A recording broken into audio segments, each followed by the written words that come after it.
Hey folks, welcome back to the channel. This is going to be a bit of a breakdown and analysis of my PB attempt at what some are calling the hardest course or the hardest climb on the virtual training platform and racing platform that is Zwift. You've guessed it, it is Ven-Top, also known as Mont Ventoux. And let's hit you first with some stats.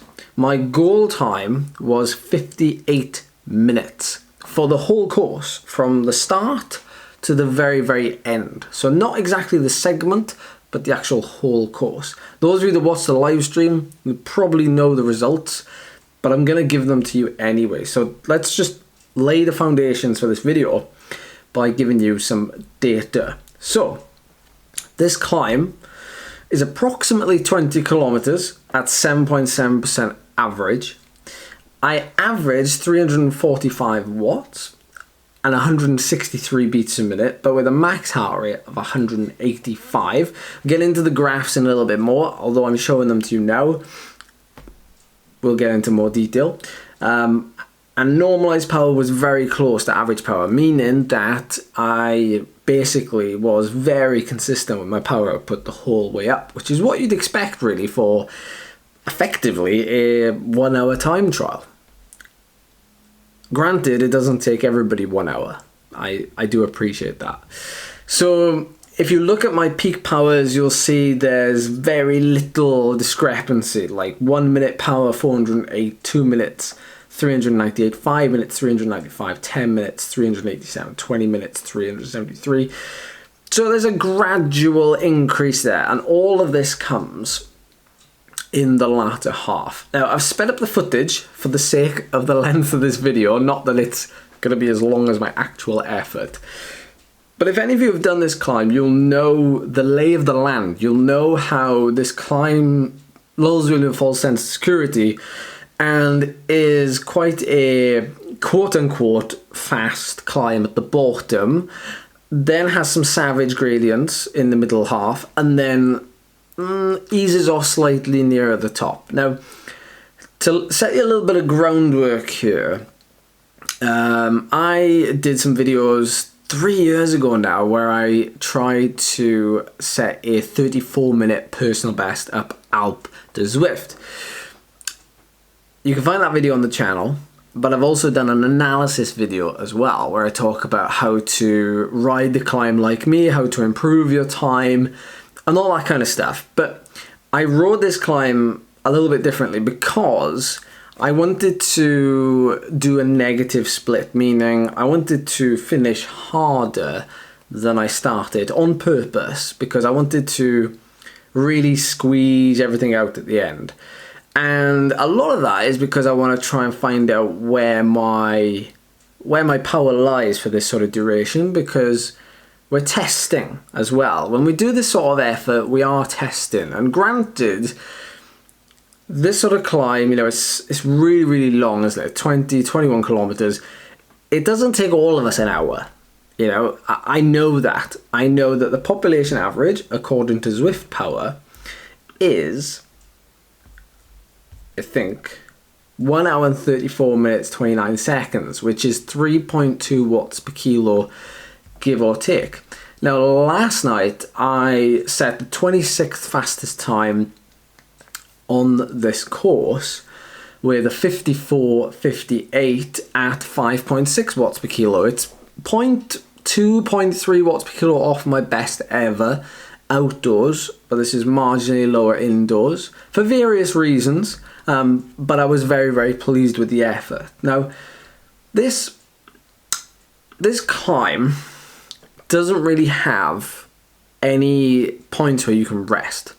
And the first thing I would say is, if you're going to tackle this climb, mentally you have to be in the headspace where you know you're going to be pedaling your bike. You know you're going to be pedaling your bike for at least an hour, non-stop. And you hear about the hour of power, you hear about, you know, it's the race of truth where you're just riding as hard as you can for an hour. For most people, it's going to be longer than an hour. So you have to pick and choose your moments to apply more power And the moments where you're going to apply a little bit less power, and I'm not talking about like a massive swing either way. And this is where I think maybe the art of pacing is not always discussed in detail, but sometimes it's easier just to show. And although in this effort I didn't vary my power as much because I wanted to deliberately finish strong, if I was to ride this climb faster, which no doubt in future I will attempt again, I would ride to the terrain. And in this case, it's not like Alpe to Zwift where you have those hairpins every couple of minutes where you can dial it back and then go again. You have, in effect, a very mentally wearing climb. Like lots of you were saying about how in the live chat you dislike this climb because there's like lots of like straight sections where you're going up 12% gradients and you're doing 10 kilometers an hour if you're lucky, and like that is just sapping mentally as well as physically.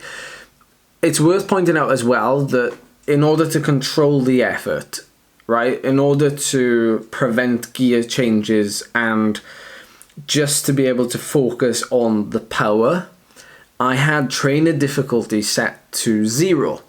Now, say what you like, everybody uses it differently, but that's all it's doing is it's narrowing my focus on the effort. If I was to use 50% trainer difficulty, if I was to use 100% trainer difficulty, it would just mean that I would have to use my gears, and more than likely I wouldn't have as much control over the power output, and I would have to think more about when the gradients would drop between 6, 10, 13%. I would have to change gears and moderate a lot more, which I do outdoors, no problem.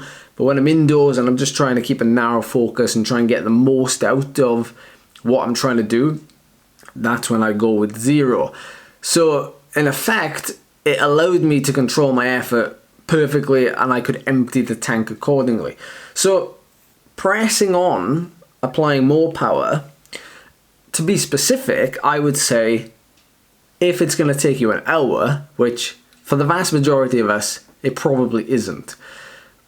Can you hold FTP for an hour is probably the next question. If you can't, then I would look at, can you hold 95% of FTP for an hour and 15 minutes? Can you hold it for an hour and a half? And that would be my, I would give you a ballpark number. So 90 to 95% of FTP for the first half an hour, I would say. I was riding for the first 20 minutes at around 93 to 95% of FTP before I then started to increase the pace. So think about it in big chunks, like a 30-minute chunk might be a third of the way up the climb for you. And if it is, I would definitely go for 90, 95% of FTP.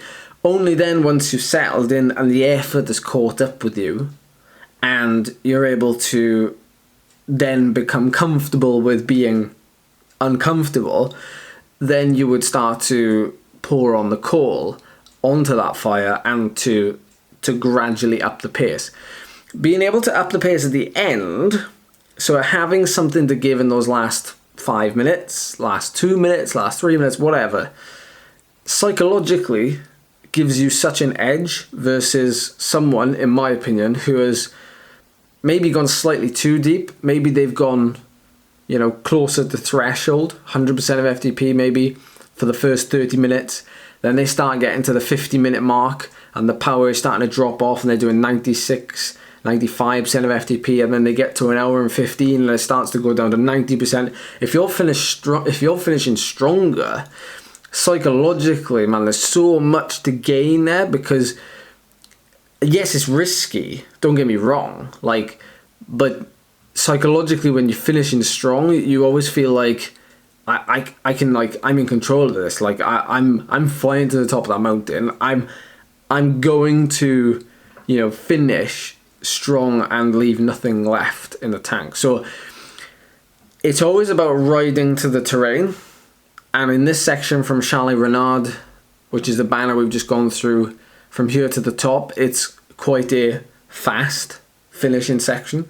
And it's probably not somewhere where you want to have something left, like massively per se. Like this is where yesterday, because of the way I paced it, I had way too much left in the tank. Like from Chalet Renard to the top, the last 10 minutes I was, doing 380 watts. Last 5 minutes I was doing 390, and I definitely had a lot to give at the end. And the first 20 minutes I was doing like 330 watts. So for there to be like a 40-50 watt swing, that's just like that, that's way too much in terms of having enough left at the end. It's great because in a way you've never failed. You never look at it as like, oh, I failed, I had too much left. It's never about that. It's more about what you've learned from it and then how you can apply it next time and how that can make you go faster next time. I think a lot of people would look at it and they go, oh, I failed. But actually, you've succeeded because you've learned that you're stronger than you realize you are. And that's what I say about finishing strong. Like, if you've got the ability to finish strong regardless, it's a big win. And you can learn a lot from finishing strong and having slightly too much in the tank, as opposed to like, going deep early on and then not having enough to give or finish strong at the end. But I certainly, like, for there to be like a 40 watt swing, if I was to be really honest with you, I would like to see more of, so my average for the whole thing was 345 watts. I started at 325, 330, and then I was finishing then those last 10, 15 minutes at like, 370, 380 watts. I would maybe like to see that average to be a bit more balanced, in a sense that I might be at 330 like I was for the start and sustain that for half an hour, but then try to press on a little bit earlier rather than leaving it until the last 10 minutes and only then ramping it up, because there was so much extra power in those last 10 minutes, you could say, that if I'd have started 10 minutes earlier than that, so the last 20 minutes, the last 25 minutes, then the ramp and the pacing would have been a little bit more even, as opposed to being like, it would have been like steps, like almost like a ramp test step, rather than like, a slow ramp and then all of a sudden I'm producing like a sheer amount more power. And you could really see that from the heart rate trend. Like, I feel like, my average heart rate is fairly low, and then you see it get to like 180, 185 in the last like 4 or 5 minutes.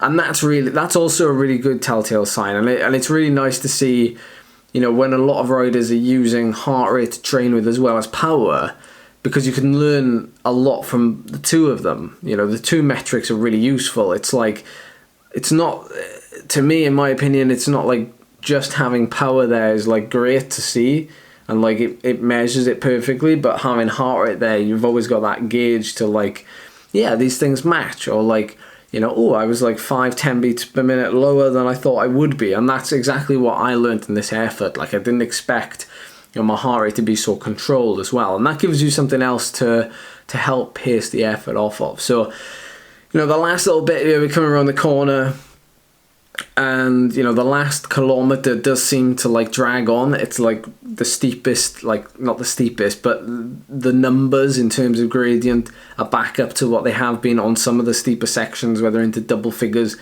and they're just a grind. You come into the last 600 meters, and the thing is, it still takes you like a good minute at least to do the last like 500 meters, and it's the same as Alpe to Zwift, where you feel like you're just riding through treacle. You're there, you're nearly there, but you're not there. And you might as well be at the bottom. Like, it just feels like you're still a million miles away from the top. So I tried to share a little bit of insight there. I mean, like I said, go into detail sometimes when I do efforts like this, because, you might just watch a live stream and think, that's a brilliant effort, or you might think, oh, here's Ed showing off again. But to give you some context, it just helps, like, I don't know, make it a bit more real, maybe even make it a bit more achievable. Maybe you're doing an hour and 5 minutes up Ven-Top and you want to be able to go, you know, sub hour, you know, or an hour and 15, and you want to be able to go sub hour and 15. So hopefully, you know, in some way it gives you a little bit of food for thought, and you can take it out and you can try and apply it to your own riding.